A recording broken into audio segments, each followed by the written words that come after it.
Hello everyone, welcome to the preview of this first test match between India and Bangladesh.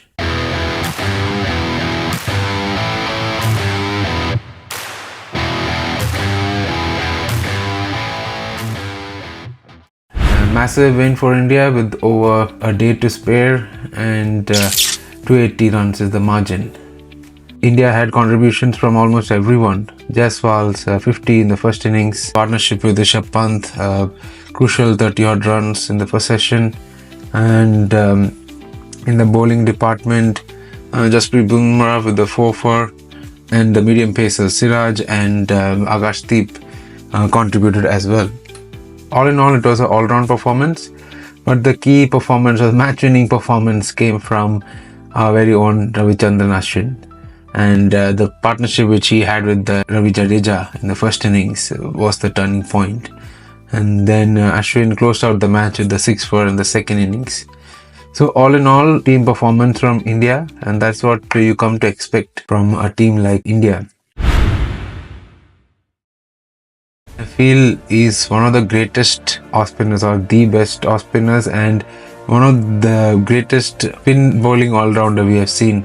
There's always highlight on medium pace or pace bowling all-rounders, but in terms of spin bowling all-rounder, Ravichandran Ashwin is the greatest. Just look at his numbers and 6 centuries coming in at number 8. And I don't have to talk about his bowling. His bowling is out of this world. In terms of numbers, 500 odd wickets. People might argue that most of the wickets have come at home. But that's the nature of the beast. That's the nature of cricket. If you are given sprint-friendly wickets or wickets which suit you at home, you tend to take more wickets at home. But don't discount his contribution overseas as well. In overseas, the role of a spinner is different as compared to India or Asian conditions. You need to play a more containing role, and the faster bowlers would come in and take the wickets.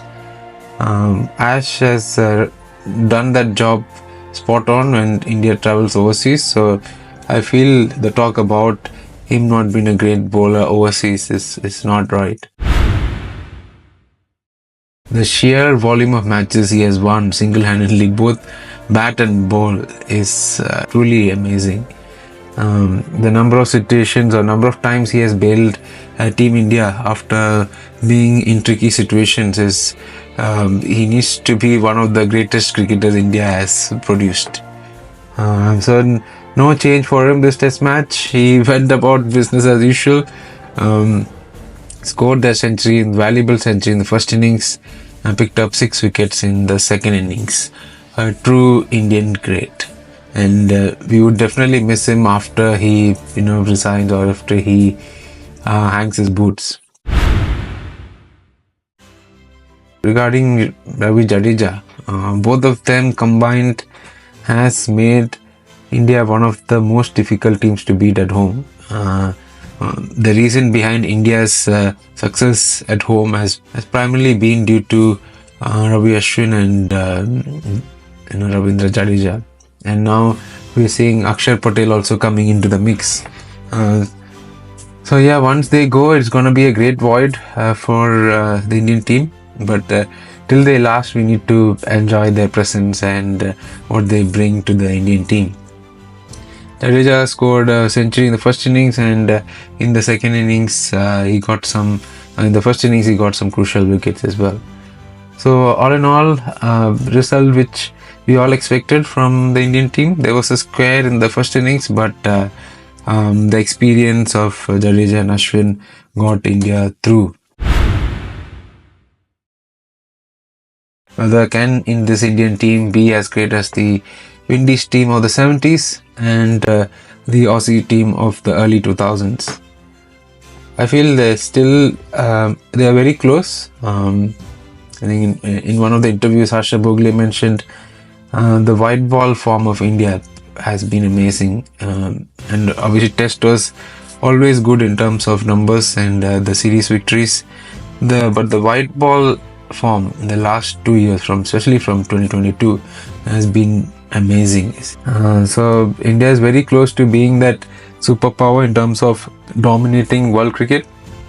But there are two places I feel India has to prove a point. One is South Africa, and obviously England. They became very close.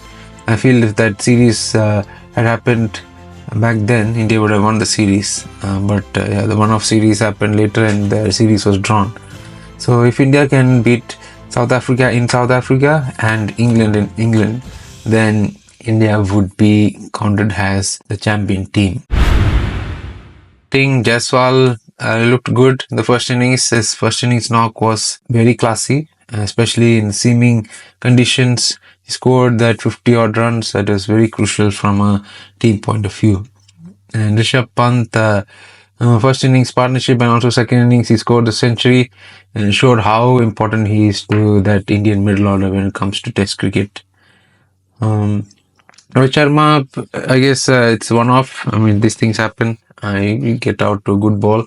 So nothing to worry about in terms of Rohit Sharma's form is concerned. Shuman Gill. I have an interesting theory on Gill. Obviously, he has all this talent and spotlight on his batting so far, but I feel he's a good second innings batsman. He's a man for the crisis. You need to have those sort of batsmen or players in the team, because when the things are not going right, or if you are in a tricky position in the second innings, he will bail you out. Played a crucial innings back in Gabba. The second innings, he scored a 90 odd. It was a difficult situation. And also the series in England. Most of his important knocks came in the second innings. Bigger knocks came in the second innings. So I feel India needs to persist with him. It doesn't matter if he fails in the first innings, he will come good at some point. But I think he has that temperament to play well under pressure, or when the team is under pressure. So India needs to stick to him. KL Rahul is very classy. You can't argue about it. His experience is classy. He can handle any situation. But I feel, in my opinion, KL Rahul should be in the reserves when it comes to home test matches. There are guys like Shreyas Iyer or Sarfraz who can play well in the home conditions. But when it comes to overseas test matches or series, we need to have KL Rahul. He's that one glue who can sort of play that second new ball in the middle order, or if needed, if early wickets go down, he can sort of stitch a partnership together in the middle order. So when it comes to overseas test matches, I feel KL Rahul should be the one India should stick to in the middle order.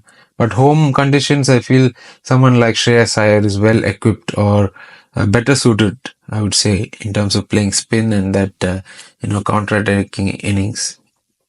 That is my opinion. Do let me know in your comments what you feel. But in my opinion, KL Rahul should be a mainstay in the overseas test matches. But in the home test matches, someone like Shreyas Iyer should be given a go. In terms of fast bowlers, Akashdeep gave a good account of himself. I like the spell. I liked the spell in the first innings. Those two crucial breakthroughs at the top. That was a crucial breakthrough for Team India at that stage. And Mohammad Siraj, he's one person who goes under the radar. Not many people gives him the due, just because there's Bumrah and Shami and all others. But Siraj is someone who keeps hitting the line and length. He would be one crucial cog in India's attack when India go to Australia later this year. So he needs to be there. The team needs to give him confidence, and he'll be a vital cog in India's team come Border Gavaskar Trophy. And Bumrah, don't have to say much about him. He had a good outing, 4-wicket haul in the first innings, and yeah, he is what we expect from him every time he picks a ball. And we need to, team needs to handle him carefully. In my opinion, I would have rested Jasprit Bumrah for this series and maybe brought him for the New Zealand series and then the Border Gavaskar Trophy. But then I guess the team wanted him to play the series as well. I hope he stays fit for later this year, the 5 Test match series. I have a theory on Kohli as well. Why do you want to play the man for this series? Just get him for the top series. He is a person who has to be motivated to play. I know you talk about playing for country and everything, but the man needs motivation or the fire to contribute or to perform at the top level. In my opinion, he just needs to play important series and ICC tournament. That's it. He doesn't need to play Bangladesh or smaller countries. With due respect to Bangladesh, he needs to be rested for these series. There are people like Iyer, Sarfraz, Sanju Samson, a whole bunch of players who are waiting in the wings who can sort of easily fill his shoes, at least in the home series. We need to rest him, keep him motivated. Please don't make him play these sort of series. As you'll see him, you'll see him fail like this because the guy needs a motivation. He needs that fire. He needs that contest. He needs someone to, talk to him and get him motivated. So if I'm in the selection committee, I would rest him. I'll just bring him for the big series, or maybe New Zealand series, or New Zealand comes here, we can get Kohli to play 1 or 2 test matches just to get him going. But I wouldn't be playing him for, come on man, Sri Lanka series. So why would you have Kohli there in the Sri Lanka series? He needs motivation. He needs that fire. He needs that contest to perform. So I would definitely rest him. So yeah, no worries about Kohli's form. He would come back into form for the Border Gavaskar Trophy. Bangladesh, I feel they fought hard. First innings, they had India 144 for 6. After that, I felt they lacked some strategic nuances to close out that innings. Tried what they could with the resources in hand.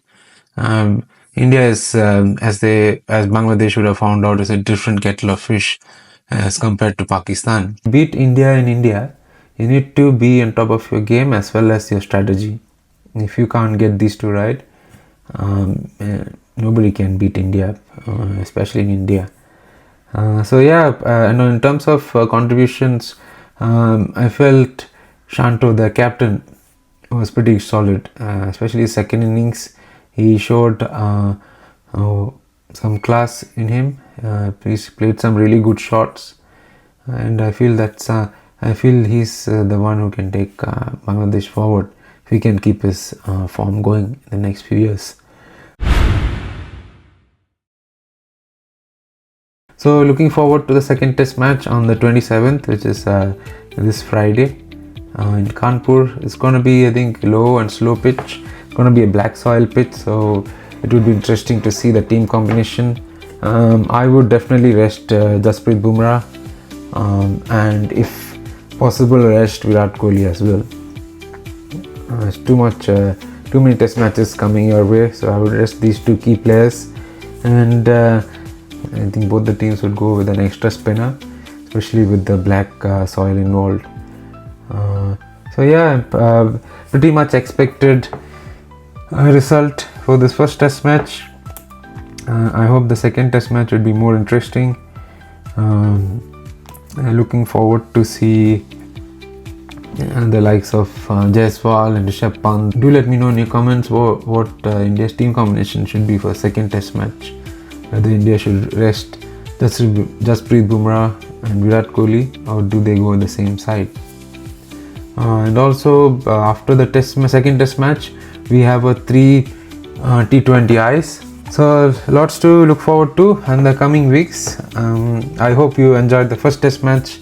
I surely did, especially it's a test match after a long time for Team India. So I enjoyed watching the 4 days of cricket. Hope you enjoyed it too. And if you like this video, please hit the like button and subscribe to my channel. And till then, take care, and thank you so much for watching. Bye.